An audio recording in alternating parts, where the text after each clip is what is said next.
Good morning, everybody. I'm excited to read today one of my favorite books to you, Mr. Peabody's Apples. In the town of Hapville, which wasn't a very big town, Mr. Peabody was congratulating his Little League team on a great game. They had not won, but no one really cared because they'd had such a good time playing. Mr. Peabody was a history teacher at the local elementary school. And in the summertime, he dedicated every Saturday to organizing baseball games with other schools. Billy Little, who wasn't a very big boy, was one of Mr. Peabody's students. He loved baseball more than anything, and he thought Mr. Peabody was the greatest. After each game, he would always stay to help pick up all the balls and bats. And when they were finished, Mr. Peabody would smile and say, "Thanks, Billy. Good job. I'll see you next Saturday." Then he would start his walk home along the main street of Hapville, which wasn't a very big street, waving hello to everyone he knew, and everyone would wave hello back. Along the way, he always passed Mr. Funkadilly's fruit market. Here, Mr. Peabody would stop and admire Mr. Funkadilly's fresh apples. He would pick out the shiniest apple, drop it in his bag, and continue on his way. Across the street, Tommy Titlebottom watched with curiosity as Mr. Peabody walked away with the apple. "That's strange," Tommy said to himself. "Mr. Peabody didn't pay anyone for that apple." Tommy got on his skateboard and rushed to tell his friends.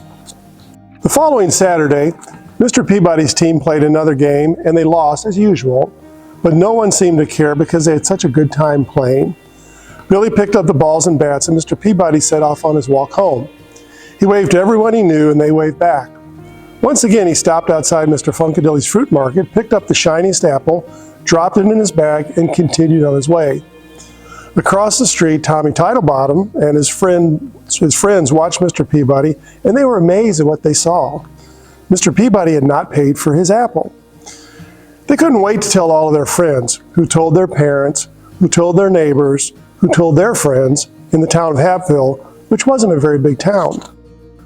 The Saturday after that, Mr. Peabody was standing all alone in the baseball field, wondering where everybody was. Then he saw Billy walking toward him with a sad look on his face. "Hello, Billy. I'm glad you're here, but where's the rest of the team?" asked Mr. Peabody. Billy remained silent. "What is it, Billy?" he asked again. Billy didn't look up. "Everybody thinks you're a thief," he said to the ground. Mr. Peabody looked confused. He took off his hat and scratched his head. "Who says I'm a thief, Billy? And what did I steal?" he asked. "Tommy Titlebottom and his friends said they saw you take an apple from Mr. Funkadilly's fruit market twice, and they said you didn't pay for them," answered Billy. "Ah," said Mr. Peabody, putting his hat back on his head.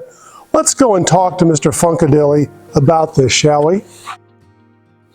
They walked down the main street, which wasn't a very big street, and Mr. Peabody waved to all the people he knew, but now some of them did not wave back, and some pretended they did not even see him. They finally arrived at Mr. Funkadilly's fruit market. Out popped Mr. Funkadilly, who said, "Hey, what are you doing here, Mr. Peabody? Why aren't you at the game?" "There wasn't a game today," said Mr. Peabody, "and I was wondering if I could take my apple earlier than usual." "Sure, why not?" replied Mr. Funkadilly. "You pay for them every Saturday morning when you pick up your milk. You can take them when you like." "You want the big shiny one, Mr. Peabody?" Mr. Peabody took his apple, smiled, and offered it to Billy. "I would like to take the apple, Mr. Peabody, but I have to go and find Tommy and explain everything," said Billy. "When you find him, ask him to come over to my house. I would like to speak to him too," replied Mr. Peabody. A little while later, Billy found Tommy and told him what had happened with the apples. He told Tommy that Mr. Peabody wanted to speak to him right away. So off Tommy ran, and when he arrived, he rang the doorbell, and Mr. Peabody came to the door. They looked at each other for a while. "Oh dear, Mr. Peabody," said Tommy on the doorstep. "I didn't understand. I should not have said what I said, but it looked like you hadn't paid for the apples." Mr. Peabody's eyebrows went up a little, and he felt a warm breeze blow across his face. "It doesn't matter what it looked like. What matters is the truth." Tommy looked down at his shoes and said, "I am so sorry. What can I do to make things better now?" Mr. Peabody took a deep breath, looked up at a small cloud that was in the sky and said, "I'll tell you what, Tommy, meet me at the baseball diamond in 1 hour and bring a pillow stuffed with feathers." Okay, said Tommy, who ran off to his house to get a pillow. An hour later, Tommy met Mr. Peabody on the pitcher's mound. Hello, Tommy, said Mr. Peabody. Follow me and bring your pillow.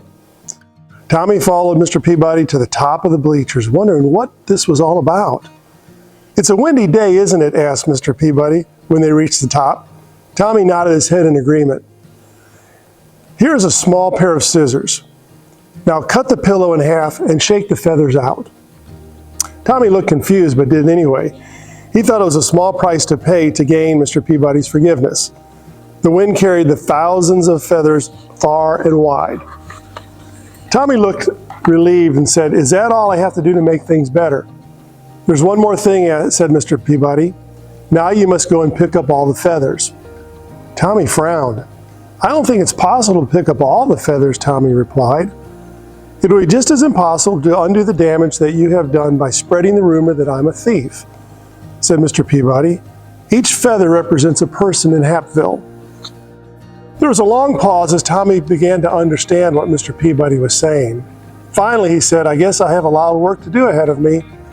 Mr. Peabody smiled and said, "Indeed you do. Next time, don't be so quick to judge a person. And remember the power of your words." Then he handed Tommy the shiny red apple and made his way home.